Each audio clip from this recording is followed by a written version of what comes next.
It's the 2022 Pro Wrestling Recap, brought to you by O Wrestling Podcast and your host, CW. Thank you for joining me today. I appreciate you and your time. Welcome to our 2022 Wrestling Recap. It's going to be a quick one because it's 10 minutes, but also I didn't watch a ton of wrestling this year. I know, right? But that is part of my 2022 recap. The biggest thing that happened in pro wrestling in my life is that I started watching pro wrestling again. So in 2020, I think the last time I watched anything in pro wrestling. It was the WrestleMania with The Undertaker versus AJ Styles, the kind of cinematic match. I watched some of the other stuff, but it was all a little not great in my opinion. I think my mind was in other places in 2020. And then when they started taking money away from wrestlers who were doing, Twitch and whatever, they had their third party app money rescinded. I was like, okay, I'm out. If you're not going to support the performers who put their body and their mind and their time and their family on the line, and you're just going to start skimming money off the top, regardless of what your contracts say, it was a scummy move to do that to the wrestlers, right? And that on top of all the other nonsense that was going on with Vince and just everything. It was just, I was like, all right, I'm out. I'm done. And I was like, I'm not spending any more money on wrestling. And I think that was about the time that AEW was coming out. And I was, I don't know, I was burnt out just in general. And I just said, all right, I'm done. So this year, when Vince got ousted for however long that's going to remain, I was like, all right, cool, I'm back in. I'll jump back in on the company if Vince is out, because outside of his just absolute terrible, humane movements, he was a terrible booker. He was treating WWE like his own private play that he just allowed us to watch, instead of a consumer product, which it is. If you're selling ads, it's a consumer product. But he was, again, as everyone in the back would say, it was his playset, right? He would play with toys, and the toys were wrestlers, and the ones he stopped playing with were the ones that, we tend to like. And they were cutting all these people, and I don't know, everything was just bad. But once he got kind of the boot, there was just like this drastic shift in the storytelling and the morale. And I'm all about the professional wrestlers being well taken care of, and that's mentally and physically, having their needs met if they're injured, and also their mental state, right? They have to work in a place where they want to work. They're going to perform better if their work environment is good, and it wasn't good. It was toxic. It was gross.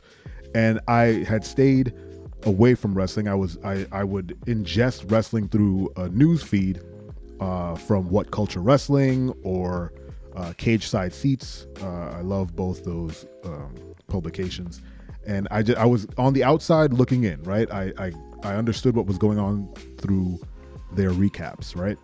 So once I heard that things were getting better for the wrestlers, at least via news sources, I was like, all right, I'll spend the money. So I actually signed up for Peacock again. I was a network. I had the WWE Network before. I canceled it in 2020. I signed up for Peacock so I can get the wrestling. I could watch Stone Cold Sessions, the Broken Skull Sessions, which is still one of my favorite shows. Stone Cold he's such a great interviewer. And I say that with the caveat that he's not, but I love the way he does it. He's fine, right? He's fine.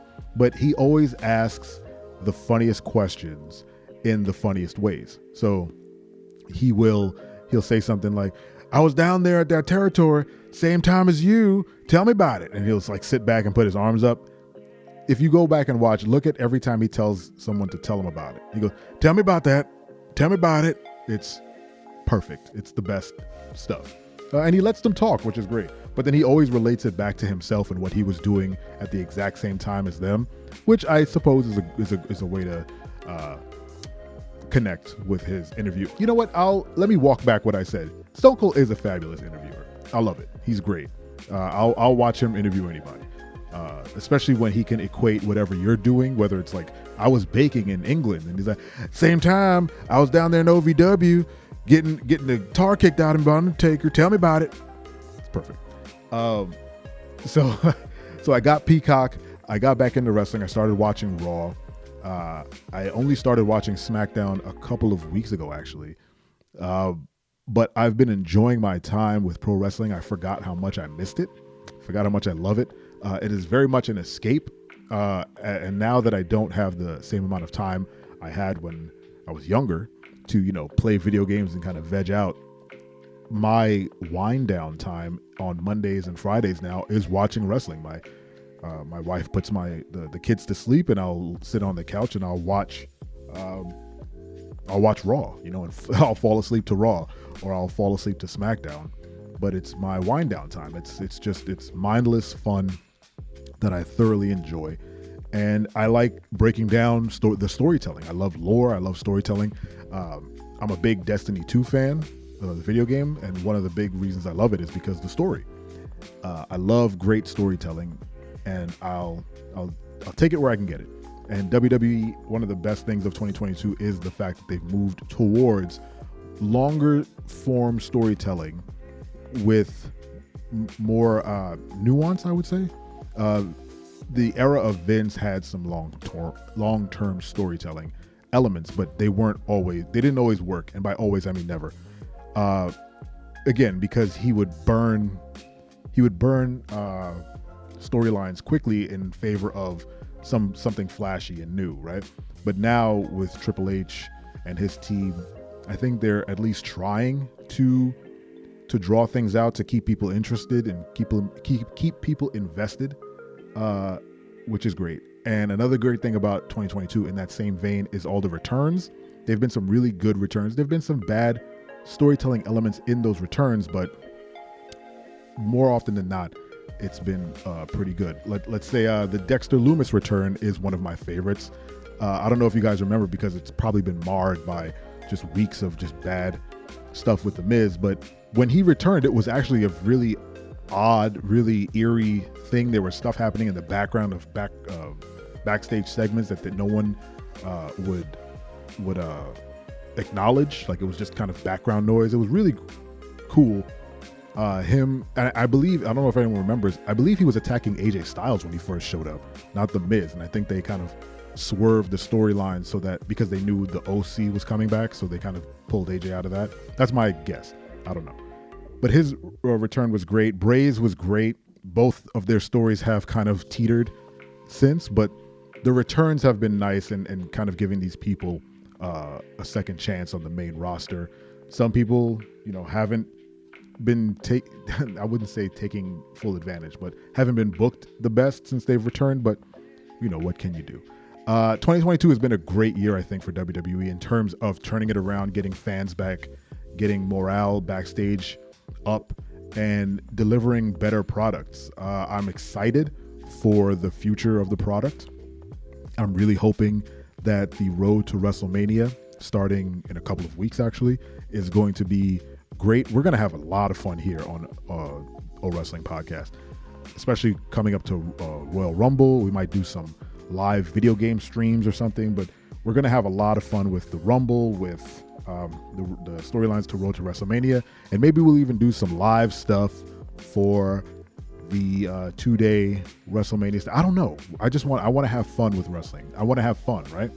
And I'm happy to be doing this podcast for whoever's listening.